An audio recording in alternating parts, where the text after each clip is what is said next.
مکتوب نمبر 138 شیخ بہاؤالدین سرہندی کو تحریر فرمایا کمینی دنیا کی مذمت اور دنیا والوں کی صحبت سے بچنے کے بیان میں۔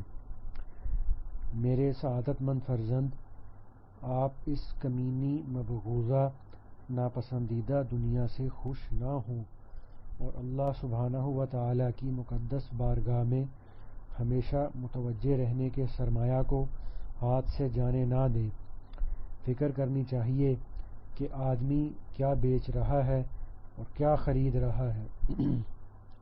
آخرت کو دنیا کا بدل بنانا اور اللہ سبحانہ کو چھوڑ کر خلقت سے مشغول ہونا بے وقوفی اور بے عقلی ہے۔ دنیا و آخرت کا جمع کرنا دو ضدوں کا جمع ہونا ہے۔ کیا خوب ہو اگر دین و دنیا جمع ہو جائیں۔ ان دو ضدوں میں سے جس کو چاہیں اختیار کر لیں اور جس کے عوض چاہیں خود کو بیچ ڈالیں۔ آخرت کا عذاب ہمیشہ رہنے والا ہے اور دنیا کا مال قلیل چیز ہے۔ دنیا اللہ سبحانہ کی مبغوضہ یعنی ناپسندیدہ ہے اور آخرت اللہ تعالی شانہ کی پسندیدہ ہے۔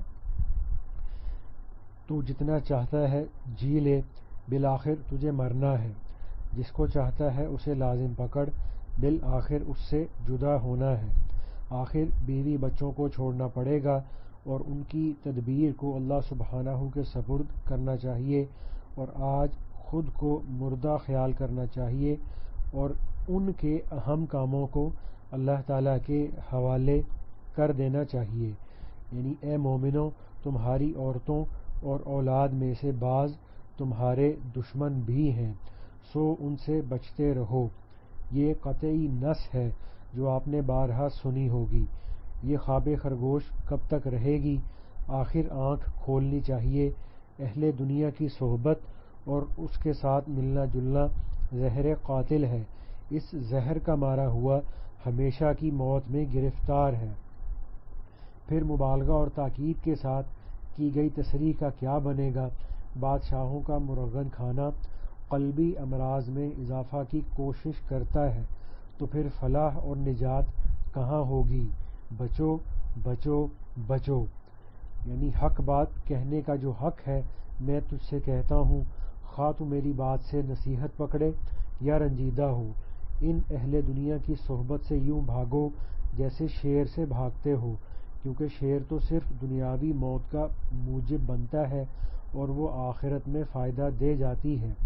بادشاہوں سے ملنا ہلاکت ابدی اور ہمیشہ کے نقصان کا سبب ہے، بس ان کی صحبت اور کھانے سے بچو اور ان کی محبت سے بچو اور ان کی ملاقات سے بچو۔ صحیح حدیث میں آیا ہے، جس شخص نے کسی دولت مند کی تواضع اس کی دولت کی وجہ سے کی، اس کے دین کے 2 حصے ضائع ہو گئے۔ آپ کو سوچنا چاہیے کہ یہ سب تواضع اور خوشامد ان کی دولت مندی کی وجہ سے ہے یا کسی دوسری چیز کی وجہ سے ہے۔ اس میں کوئی شک نہیں کہ یہ ان کی دولت مندی کی وجہ سے ہے، اور اس کا نتیجہ دین کے 2 حصے ضائع ہونا ہے۔ یعنی پھر آپ مسلمان کہاں ہوئے اور آپ نجات والے کیسے ہوئے؟ یہ سب مبالغہ اور اصرار اس وجہ سے ہے کہ مرغن کھانے اور ناجنس کی صحبت نے اس فرزند کے دل پر واضح و نصائح کے سمجھنے اور قبول کرنے سے روکنے کے لیے پردہ ڈال دیا ہے، لہٰذا وہ کلمہ و کلام سے متاثر نہیں ہوگا۔ پس بچو بچو ان کی صحبت سے اور بچو بچو ان کی ملاقات سے۔ اللہ سبحانہ ہمیں اور آپ کو سید البشر صلی اللہ علیہ وآلہ وسلم، جن کی تعریف میں آیا ہے کہ آپ صلی اللہ علیہ وآلہ وسلم کجی چشم سے پاک ہیں، کے صدقے ان باتوں سے نجات عطا فرمائے جن سے وہ راضی نہیں ہوتا۔ والسلام۔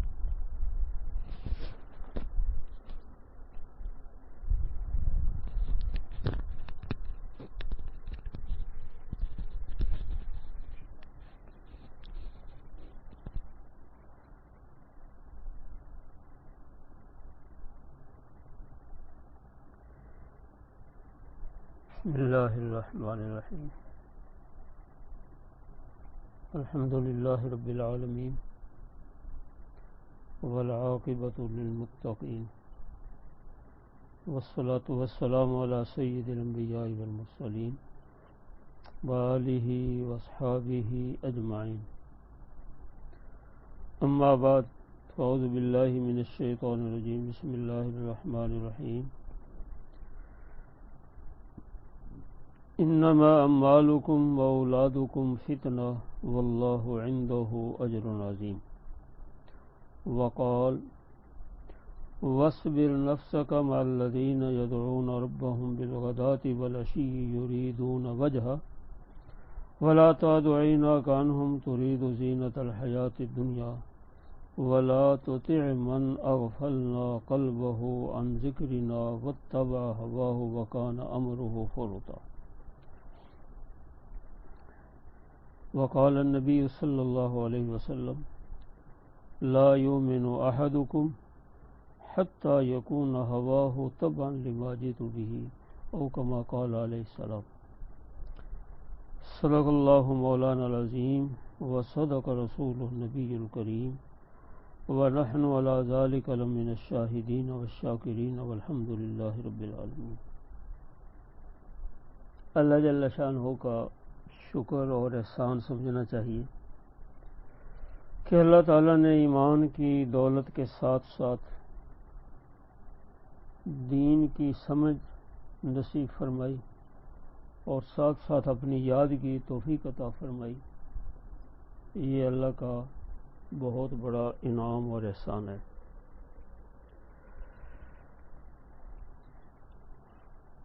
انسان کے لیے سب سے بڑا فتنہ ہر دور میں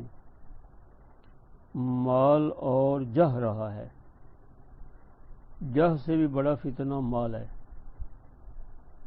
اور مال کے حصول میں انسان بڑے بڑے گناہ بھی کرتا ہے، فراڈ بھی کرتا ہے، جھوٹ بھی بولتا ہے، رشوت بھی لیتا ہے، ملاوٹ بھی کرتا ہے، زکوٰۃ دینے سے پیچھے ہٹتا ہے اور بڑے بڑے گناہ کرتا ہے. تو جس چیز کی انسان کے دل میں محبت ہوتی ہے اس کے حصول کے لیے آدمی اپنی عزت کو داؤ پر لگا دیتا ہے، اپنا وقت بھی صرف کرتا ہے اور صلاحیت بھی لگاتا ہے، اور 24 گھنٹے کی سوچ اسی کے لیے، اسی کے گرد گھومتی ہے، اسی کے لیے استعمال ہوتی ہے. اس بنیاد پر کوشش یہ ہونی چاہیے کہ ہمارا قلبی تعلق، ہماری محبت اللہ جل شانہ سے ہو، اس کے بعد اللہ کے نبی صلی اللہ علیہ وسلم سے ہو. اسی لیے ہے کہ آدمی اگر مال کے حصول کے لیے، عہدے کے حصول کے لیے دنیا داروں کے پاس جاتا ہے یا بادشاہوں کے پاس، تو ظاہر بات ہے کہ ان کا مقصد، ان کی سوچ اور مطمع نظر مال اور جاہ ہے. تو جس طرح کے ماحول میں آدمی جائے گا اس طرح کا اثر بھی لے گا، اور اسی کا اثر ہوگا کہ بندہ خود اس کے حصول میں لگ جائے گا، جو آدمی کے دین کی تباہی کا ذریعہ بنیں گی. اور سب سے زیادہ انسان کے قریب اپنا مال ہے، اپنی اولاد ہے. تو اللہ نے اس کے بارے میں فرمایا ہے: انما مالکم اولادکم فتنہ، تمہارے مال، تمہاری اولادیں تمہارے لیے فتنہ ہیں، آزمائش ہیں. تو اگر آدمی مال کو بڑھانے کے لیے، مال کے حصول کے لیے زیادہ فکر کرے گا، دن رات اسی سوچ میں رہے گا، جائز ناجائز کی پرواہ نہیں کرے گا، تو یہ حقیقت میں جس کو ہم اردو میں فتنہ کہتے ہیں اس کے لیے فتنہ ہوگا. عربی میں تو اس کا معنی آزمائش ہے. ظاہر بات ہے کہ جب آدمی اس کے اصول کے اندر ہر جائز ناجائز ذریعہ اختیار کرے گا تو اللہ اس کے رسول سے دور ہو جائے گا. اسی طرح اولاد ہے تو اولاد کی ضروریات پوری کرنے میں آدمی اگر ہر ان کی خواہش پوری کرنے لگ جائے یا ان کے لیے جو خود اپنے اندر ترجیحات انسان پاتا ہے اس کی تکمیل میں، اس کے حصول میں لگ جائے تو انسان اس کے لیے زندگی کی قیمتی صلاحیتیں لگا دیتا ہے. اور اللہ کا فرمان تو یہ ہے یا ایھا الذین آمنوا علیکم انفسکم، اے ایمان والو تم اپنے آپ کو لازم پکڑو، سب سے پہلے اپنی فکر کرو۔ دوسری آیت میں فرمایا قوا انفسکم واہلیکم نارا، اپنے آپ کو آگ سے بچاؤ، گھر والوں کو بچاؤ۔ تو سب سے پہلے اللہ نے اپنی ذات کا ذکر کیا ہے۔ اور قیامت کا دن جب ہوگا تو آج کل بھی ہم دیکھتے ہیں بعض ملکوں میں، جیسے ابھی کرونا وائرس آیا ہوا ہے، تو بہت ساری جگہوں میں جب کسی کا کوئی عزیز اس میں مبتلا ہوتا ہے، خصوصاً کفار کے ملکوں میں، تو وہ اسپتال میں یا کہیں بھیج دیتے ہیں، اور جب وہ فوت ہو جاتا ہے تو پھر وہ کہتے ہیں کہ بھائی آپ آ کے جنازہ پڑھ لیں، تو عموماً کہہ دیتے ہیں کہ بھائی آپ اس کو دفن کر دیں اور ہمیں اس کی ویڈیو بھیج دینا۔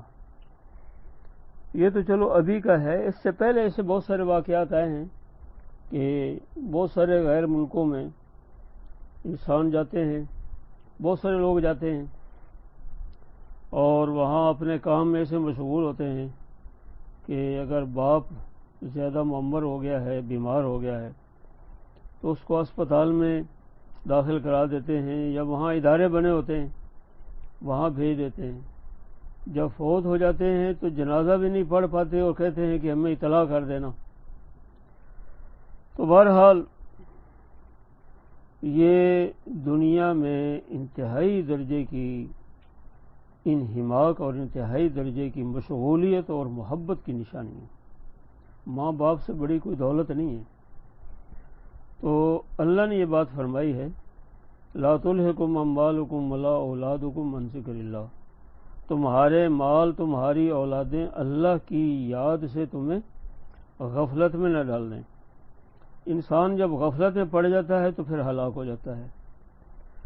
تو بہرحال ایک تو اللہ تعالیٰ نے یہ بات فرمائی ہے کہ انسان کے لیے دنیا کی زندگی ایک آزمائش کی زندگی ہے، اور ہمارا جو وقت گزر رہا ہے یہ تقریباً دنیا کا ایک آخری وقت ہے، اور اللہ کے پیغمبر نے دجالی فتنہ سے پناہ مانگی ہے، اور ہر نبی نے دجالی فتنہ سے اپنی امت کو ڈرایا ہے۔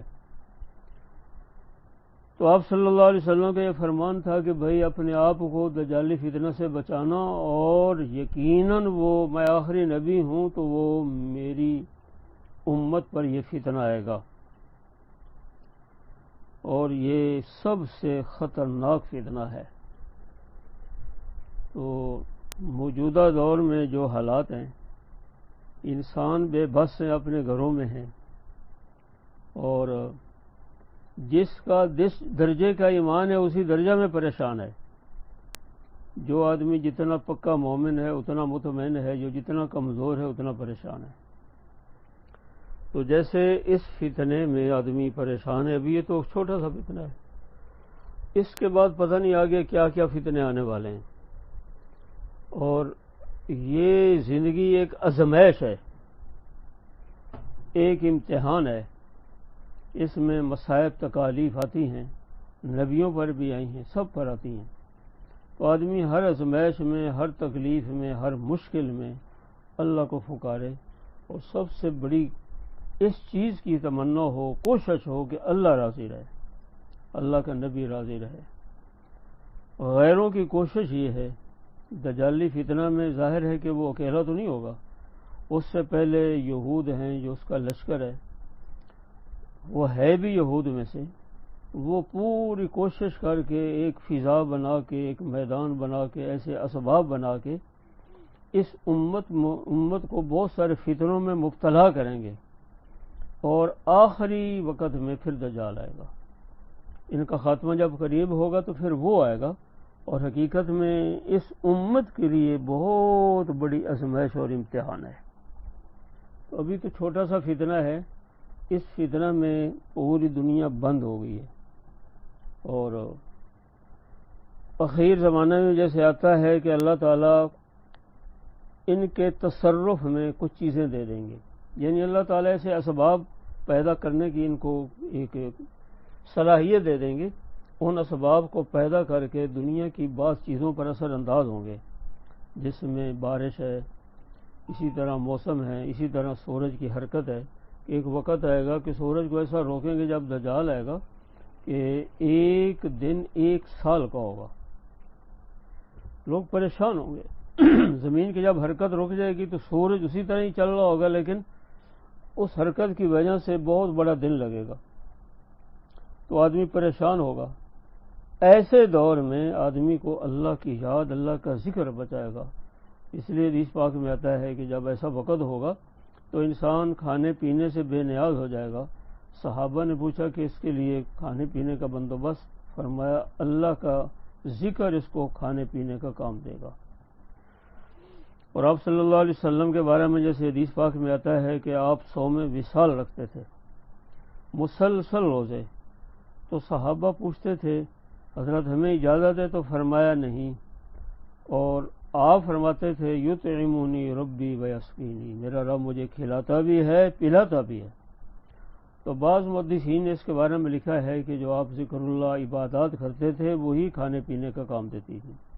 بہرحال اللہ تعالیٰ نے ہمیں ایسے وقت میں پیدا کیا ہے جو فتنے ہیں، اور پوری دنیا کے اندر مختلف بڑی بڑی کمپنیوں نے، جن کے پیچھے یہود ہیں، انہوں نے بہت ساری چیزوں میں مختلف چیزیں ایجاد کر کے کھانے پینے جو بند ہمیں ملتے ہیں، اسی طرح بہت ساری چیزیں اس میں پتہ نہیں کیا کیا اثرات ہوتے ہیں. تو ان ساری چیزوں کے ذریعے آدمی کو اللہ سے دور کرنے کی ایک فکر ہے. اسی طرح انسان کی ترجیح جب مال ہوتی ہے تو مال کے ذریعے وہ بڑے بڑے منصوبے ذہن میں ہوتے ہیں، بڑے بڑے مکان، گاڑیاں اور بہت ساری ترجیحات ہوتی ہیں. اس کے حصول کے لیے بندہ ہر چیز کو داؤ پر لگا دیتا ہے. یہی بڑا فتنہ ہے.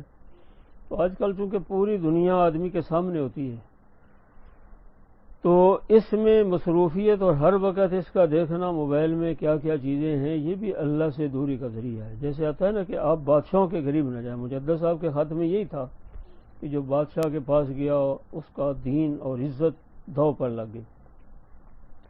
تو اس کی وجہ یہی ہے کہ جب بندہ جاتا ہے تو ان چیزوں کی محبت دل میں آتی ہے، بندہ اس کے حصول کی کوشش میں لگ جاتا ہے، پھر جائز ناجائز ذریعہ اختیار کرتا ہے. اسی طرح دنیا میں انسان آج کل موبائل کے ذریعے بہت کچھ دیکھتا ہے، اور دیکھنے کے بعد پھر ان چیزوں کے حصول میں لگ جاتا ہے یا ان سے متاثر ہوتا ہے. صحبت کا مطلب یہ نہیں ہوتا کہ آدمی کسی کے پاس جا کے بیٹھ جائے. جیسے پاس بیٹھنے کا اثر ہوتا ہے ایسے دیکھنے کا بھی اثر ہوتا ہے، سننے کا بھی اثر ہوتا ہے، آواز کا بھی اثر ہوتا ہے، حتیٰ کہ کتاب کا بھی اثر ہوتا ہے. جیسے قرآن اللہ کا کلام ہے تو قرآن پاک کو جیسے دیکھ کر پڑھنے کا ایک اثر انسان پر ہوتا ہے، کسی سے سننے کا بھی اثر ہوتا ہے.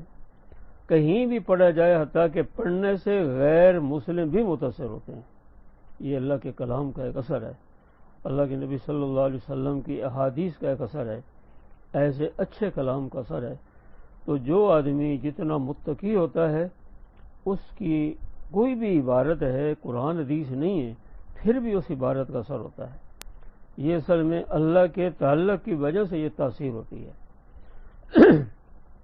اس لیے اللہ تعالیٰ کا فرمان ہے یا ایھا الذین آمنوا اتقوا اللہ وکونوا مع الصادقین، تقوی اختیار کرو اور سچوں کے ساتھ رہو، اپنی نشست برخاست سچے لوگوں کے ساتھ رکھو. اور اللہ تعالیٰ نے اپنے نبی صلی اللہ علیہ وسلم کو حکم دیا ہے وَاصْبِرْ نَفْسَكَ مَعَ الَّذِينَ يَدْعُونَ رَبَّهُمْ بِالْغَدَاةِ وَالْعَشِيِّ يُرِيدُونَ وَجْهَهُ. آپ اپنے آپ کو روک رکھیں ان لوگوں کے ساتھ جو صبح و شام اللہ کو پکارتے ہیں، یریدون وجہ، اور ان کا مقصد صرف اللہ کی ذات ہے. وَلَا تَعْدُ عَيْنَاكَ عَنْهُمْ، آپ کی نظر ان سے نہیں ہٹنی چاہیے. ترید زینت الحیات الدنیا، کہ آپ دنیا کی زینت کے خواہش مند ہوں. ولا تطع من اغفلنا قلبه عن ذکرنا، کسی ایسے کی بات مت مانے جس کے دل کو ہم نے اپنے ذکر سے، اپنی یاد سے غافل کیا. واتبع ہواہ، اور اپنی خواہشات کی وہ پیروی کرتا ہے. آج کل ٹیلی ویژن میں کتنے ایسے لوگ آتے ہیں، داڑھیاں نہیں ہیں، ویسے بھی نظریات مختلف قسم کے ہیں اور بڑی وہ ملمہ سازی سے جی وہ غریب باتیں کرتے ہیں، لوگ متاثر ہوتے ہیں۔ اس آیت میں اللہ نے یہی فرمایا ہے، کسی ایسے کی مت بات سنو، مت اس کے پیچھے لگو جو میں نے اپنی یاد سے جس کو غافل کیا ہوا ہے۔ تو جو بندہ نماز نہیں پڑھتا، جو بندہ اللہ کے نبی کی سنت سے محروم ہے، اللہ اس کے نبی کی محبت سے محروم ہے، ایک مقصد لوگوں کو پیچھے لگانا ہے، مخصوص نظریات امت میں منتقل کرنے ہیں، اللہ نے اس سے بچنے کا حکم دیا ہے۔ وَاتَّبَعَ هَوَاهُ فرمایا جو اپنی خواہشات کے پیچھے اپنے نظریات ہیں جو آج کل ایجاد ہوئے ہیں، پہلی امت میں پوری امت میں ایسی باتیں نہیں ہیں، تو اللہ نے ایسے لوگوں سے بچنے کا حکم دیا ہے۔ اپنے نبی سے فرمایا ہے کہ آپ ایسوں کے پیچھے مت لگیں، حقیقت میں آپ کو سنایا ہے اور امت کو تاکید کی ہے۔ تو آج کل میڈیا کا دور ہے، ہر قسم کے لوگوں کی انسان باتیں سنتا ہے اور باتیں سن کر پھر اس سے متاثر ہوتے ہیں۔ اس لیے آپ نے ہر چیز کو کھول کر بیان فرمایا تھا کہ بعض بیان جادو کا اثر رکھتے ہیں، جیسے جادو ایک باطل چیز ہے، کوئی اس کی حقیقت نہیں ہے اور ان کا ایک اثر ہوتا ہے۔ فرمایا ایسے ہی بعض بیان اچھے نہیں ہوں گے، لوگ نظریات اچھے نہیں ہوں گے ان کے، لیکن ان کے بیان جادو کی طرح انسان پر اثر انداز ہوں گے۔ تو اللہ نے صحت میں فرمایا ہے وَلَا تُطِعْ مَنْ أَغْفَلْنَا قَلْبَهُ عَنْ ذِكْرِنَا وَاتَّبَعَ هَوَاهُ، ایسے کے پیچھے مت چلیں ہم نے جس کے دل کو غافل کیا ہے اپنی یاد سے اور اپنی خواہشات کے پیچھے۔ اللہ کی توفیق سے ہی انسان ذکر کرتا ہے، عبادت کرتا ہے۔ سب سے بنیادی بڑی عبادت نماز ہے جو اللہ کی یاد کا سب سے بڑا ذریعہ ہے۔ اس کے بعد باقی فرائض ہیں۔ جو لوگ فرائض کے تارک ہیں، اللہ کے نبی کی سنت کے تارک ہیں، اللہ کے نبی کے نظریات کو ہیر پھیر کر کے غلط طریقے سے امت میں منتقل کرتے ہیں، صحابہ سے نظریات منقول ہیں، آگے امت کا اجماع ہے اس کے خلاف ہیں، ان کی بات سننا ماننا گمراہی کا ذریعہ ہے۔ اللہ نے صحت میں اسی چیز کا حکم دیا ہے، اور مجدد صاحب کے مکتوب میں بھی یہی چیز تھی کہ جو آدمی ایسے لوگوں کی باتیں سنے گا، ان کے قریب جائے گا، پھر اس کو شوق سے سنے گا، اپنائے گا، اپنے دین کو ضائع کرے گا۔ لہذا آج کل فتنوں کا دور ہے، لوگ گھروں میں ہیں اور میڈیا سے بہت ساری چیزیں سنتے ہیں، تو ایسے لوگوں کی باتیں سننی ہی نہیں چاہیے، سننے کا اثر ہوتا ہے۔ تو آ کے قریب جائیں گے تو اس کی تپش پہنچے گی، کسی غلط آدمی کی باتیں سنیں گے تو اس کا اثر ہوگا۔ اللہ کے نبی صلی اللہ علیہ وسلم کے پاس حضرت عمر رضی اللہ تعالیٰ عنہ تورات کا ایک نسخہ لا کے پڑھنے لگے، آپ سنتے رہے تو آپ کے چہرے کا رنگ بدل رہا تھا۔ تو اس کے بعد حضرت بکر صدیق نے جب دیکھا تو فرمایا عمر آپ دیکھتے نہیں ہو کہ اللہ کے نبی صلی اللہ علیہ وسلم کی کیا کیفیت ہے؟ تو جیسے ہی دیکھا ایک طرف رکھ کے آپ صلی اللہ علیہ وسلم کے سامنے دو زانو ہو کے سر جھکا کے معافی مانگی۔ آپ صلی اللہ علیہ وسلم نے فرمایا عمر میرے ہوتے ہوئے، قرآن ہوتے ہوئے کسی اور کتاب کے پڑھنے کی کبھی ضرورت نہیں ہے۔ اگر آج موسیٰ علیہ السلام بھی زندہ ہوتے تو میری پیروی کرتے۔ لہذا کسی ایسے نظریات کے حامل کی بات سننا، کتاب کو پڑھنا، ایسے مناظر کو دیکھنا، یہ خطرناک چیز ہے۔ جب اللہ نے صحابہ سے یہ چیز برداشت نہیں کی، ہم کون ہوتے ہیں؟ تو آج کل باطل فتنوں میں سے ایک یہ بھی ہے، شیطانی فتنوں میں سے مختلف طریقوں سے اثر انداز ہوتے ہیں۔ شیطانی بہت سارے طریقے ہیں جن میں جادو بھی ہے، تو جادو ٹونے سے اثر انداز ہوتے ہیں، اور بہت سارے لوگوں نے یہ چیز سیکھ لی ہے۔ اور آج کل نٹ میں ایسا بھی چل رہا ہے کہ بعض یہودی جادو سکھاتے ہیں، ہمارے مسلمان سیکھ کے پھر اپنے بھائیوں پر اس کو استعمال کرتے ہیں، پھر اس کے توڑ کے لیے باطل پرست لوگوں کے پاس جاتے ہیں۔ تو اللہ نے یہ فرما دیا کہ ایسے کے پاس بھی نہ جاؤ، مسلمان بھی ہو لیکن غفلت کا شکار ہو۔ تو ہمارے لوگ غلط لوگوں کے پاس جا کے اس کا علاج کراتے ہیں، جس سے آدمی کا ایمان بھی خطرے میں ہوتا ہے۔ حضرت ایوب علیہ السلام بیمار ہوئے، بیماری کئی سال رہی، اور کئی سال بیماری کے باوجود اللہ کی یاد سے ایک لمحہ غافل نہیں ہوئے۔ بیماری آنا، تکلیف آنا، یہ ہر ایک پر آتی ہے، نبیوں پر بھی آئی، مسلمانوں پر بھی آتی رہی ہے، آئندہ بھی آئے گی۔ تو یہ موجودہ بیماری ہے یا اور بہت ساری مہلک بیماریاں ہیں جو لوگوں کے اندر پائی جاتی ہیں، لوگ ان سے مر جاتے ہیں۔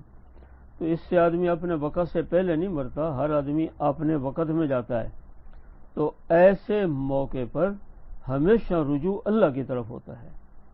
حضرت ایوب علیہ السلام جیسے بیمار تھے اور ان کی بیوی کہیں باہر گئی ہوئی تھی، رستے میں شیطان انسانی شکل میں ملا اور اس نے کہا کہ تمہارے شوہر بیمار ہیں، تو میں تمہیں ایک علاج کا طریقہ بتاتا ہوں یا دوائی دیتا ہوں، تو تم نے صرف یہ کہنا ہے کہ اس بندے کے علاج سے میرے شوہر کو شفا ہوئی۔ تو اس نے جواب دیا کہ میں ان سے مشورہ کر کے کروں گی کچھ۔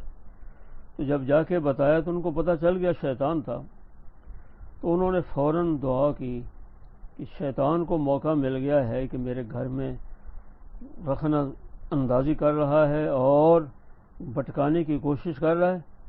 تو اللہ سے ہی دعا کی، رب انی مسنی الضر وانت ارحم الراحمین، یا اللہ مجھے یہ تکلیف پہنچی ہے اور تو ہی سب رحم کرنے والوں سے بڑا رحم کرنے والا ہے۔ فاستجبنا لہ، اللہ تعالیٰ فرماتے انہوں نے دعا کی، میں نے دعا قبول کی اور جو تکلیف تھی وہ دور کر دی۔ ارکض برجلک ھذا مغتسل بارد وشراب، اللہ قادر مطلق ہے، کہیں سے بھی صحت کا ذریعہ پیدا کر دے۔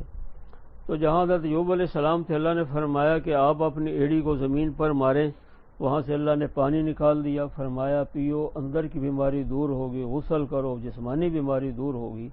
تو اللہ نے بیماری بھی دور کر دی اور بڑھاپے کو جوانی سے بدل دیا، جوان ہو گئے۔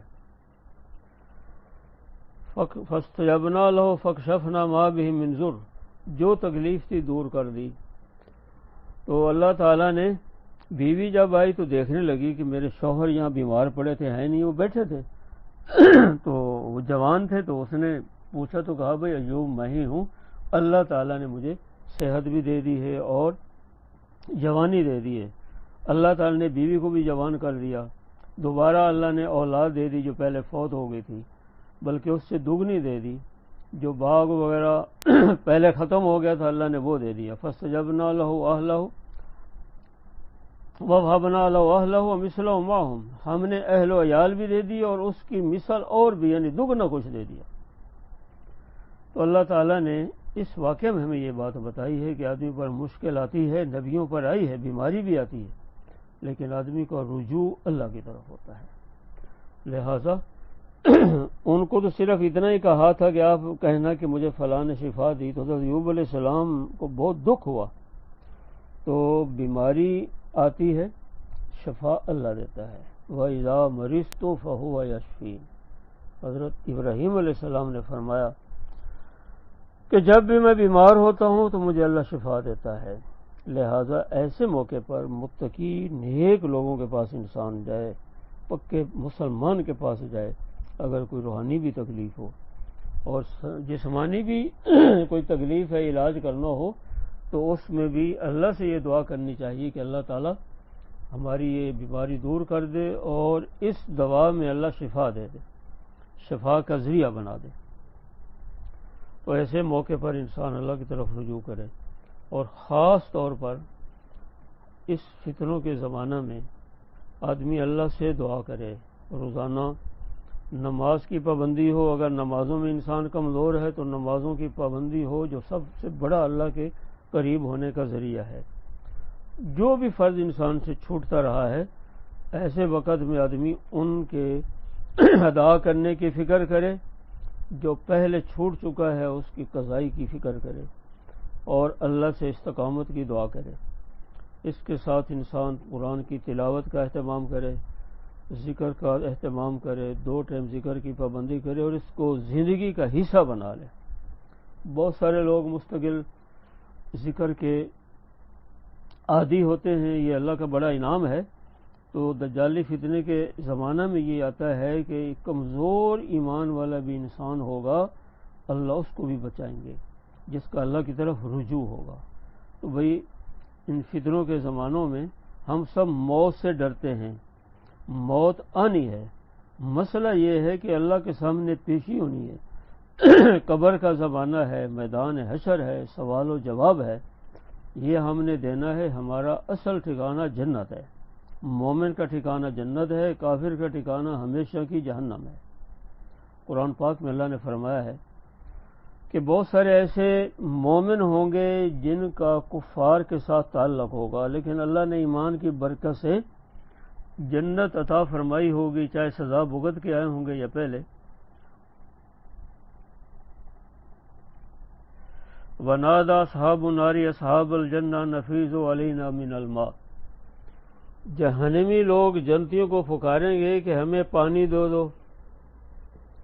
قالوا ان اللہ حرمہما علی الکافرین۔ ونادى اصحاب النار اصحاب الجنۃ ان افیضوا علینا من الماء او مما رزقکم اللہ، ہمیں پانی دے دو یا اللہ تعالیٰ نے تمہیں جو بھی رزق دیا ہے، پھل دیے ہیں، نعمتیں دی ہیں۔ قالوا ان اللہ حرمہما علی الکافرین، تو وہ جواب دیں گے اللہ تعالیٰ نے وہاں کے مشروبات اور تمام کھانے کی چیزیں کافروں کے لیے ہمیشہ کے لیے حرام کر دیں۔ الذین اتخذوا دینہم لہوا ولعبا، جنہوں نے اپنے دین کو کھیل تماشا بنا لیا تھا اور ہمیں بھلا دیا تھا۔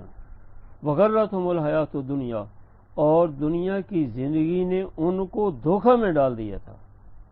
فَالْيَوْمَ نَنْسَاهُمْ، تو اللہ تعالیٰ فرمائیں گے آج کے دن میں نے ان کو بھلا دیا ہے جیسے وہ مجھے بھول گئے تھے دنیا میں۔ كَمَا نَسُوا لِقَاءَ يَوْمِهِمْ هَٰذَا، جیسے انہوں نے آج کے دن کی ملاقات کو بھلا دیا تھا۔ تو بھائی اصل مومن کا ٹھکانہ جنت ہے، وہاں کے مشروبات اور معقولات اللہ نے فرما دیا ہے یہ مومن کے لیے ہے، کافر پر حرام ہے۔ ہم جن کفار کو حسرت کی نظروں سے دیکھتے ہیں، ان کی پیروی کرتے ہیں، ان کی خوشنودی کے لیے ہم کیا کچھ نہیں کرتے۔ تو اگر ہمارا اللہ سے تعلق ہوگا اور اس پر ہم مضبوطی سے قائم رہیں گے، اللہ سے ہم تنہائی میں دعا کریں گے، اللہ فتنوں کے دور میں ہمیں اس سے بچائیں گے۔ تو ہم قرآن کو شوق اور محبت سے پڑھیں اور یہ نیت کر کے پڑھیں کہ اللہ ہمارے دل میں اپنی محبت اتار دے اپنے کلام کی برکت سے، اللہ ہمیں کلام پر عمل کرنے کی توفیق عطا فرما دے، اللہ اس کلام کی برکات سے اپنی زندگیاں تبدیل کرنے کی ہمیں توفیق دے دے۔ انسان نماز میں سستی نہ کرے۔ مجدد صاحب کے بقول کے آدمی نماز اگر چھوڑتا ہے تو ایسے ہے جیسے قلعے میں محفوظ ہو، اس کی دیوار میں شگاف پڑ جائے تو شیطان حملہ آور ہو کے انسان کو ہلاک کر دے گا۔ تو جو مستقل ہی نماز نہیں پڑھتا اس کے پلے کیا رہ جائے گا؟ تو اللہ تعالیٰ نے ہمیں زندگی دی ہے، ایمان دیا ہے، اللہ نے ہمیں فرصت دی ہے، یہ اللہ کا بہت بڑا ایمان بہت بڑا احسان ہے، اور ایمان بھی اللہ کی بہت بڑی دولت ہے۔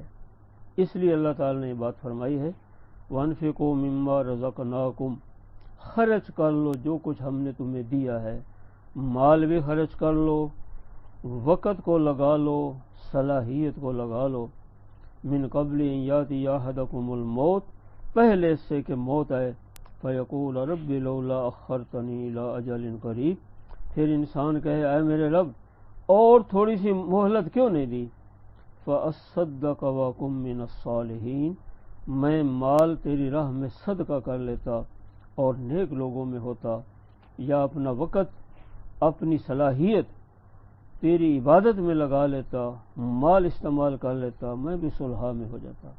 بھئی موت کا تو کسی کو پتہ نہیں ہے، آگاہ اپنی موت سے کوئی بشر نہیں، سامان 100 برس کا پل کی خبر نہیں۔ تو آج کل کتنے لوگ مر رہے ہیں، کفار مر رہے ہیں، مسلمان ہیں، یہ وقت عبرت والا ہے۔ تو جیسے آج نفسا نفسی کا عالم میں لوگ بند ہیں اور اس میں پریشان ہیں، انسان نے قبر کا بڑا لمبا وقت گزارنا ہے، قبر میں بند ہوگا۔ آج تو تنگ آ کے کہتے ہیں مر جائیں، مر کر کی سکون نہ آئے تو کدھر جائیں گے؟ تو اللہ نے قبر انسان کے لیے راحت کا ذریعہ بنا دینی ہے۔ اس لیے اللہ کے نبی صلی اللہ علیہ وسلم کا فرمان ہے کہ یہ دنیا کفار کے لیے ہے، ہمارے لیے ساری خواہشات پوری کرنے کی جگہ آخرت ہے۔ اس لیے الدنیا سجن المؤمن و جنت الکافر، فرمایا دنیا مومن کا قید خانہ ہے، کافر کی جنت ہے۔